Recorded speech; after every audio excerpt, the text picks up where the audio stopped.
ভিন্ন এক বাস্তবতা ও অদ্ভুত পরিসংখ্যান নিয়ে ২০২৬ বিশ্বকাপ খেলতে যাচ্ছে আর্জেন্টিনা। কাতার বিশ্বকাপের পর লম্বা সময় পেরিয়ে গেলেও এখন পর্যন্ত কোনো ইউরোপিয়ান দলের বিপক্ষে মাঠে নামেনি লিওনেল মেসির দল। ফিনালিসিমা ম্যাচে স্পেনের বিপক্ষে খেলার কথা থাকলেও সেটি বাতিল হওয়ায় এই পরিসংখ্যান মাথাচাড়া দিয়েছে, বেড়েছে আলোচনাও।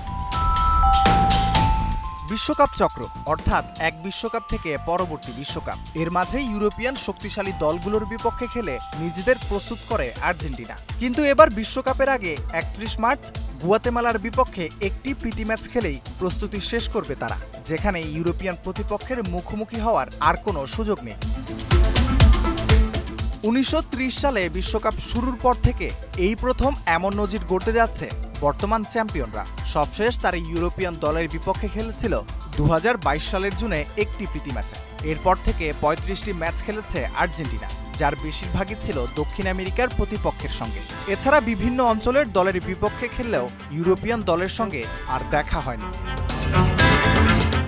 লিওনেল স্কালোনির অধীনে দলটি ধারাবাহিক সাফল্য পেলেও ইউরোপিয়ান প্রতিপক্ষের অভাব নিয়ে প্রশ্ন উঠছে।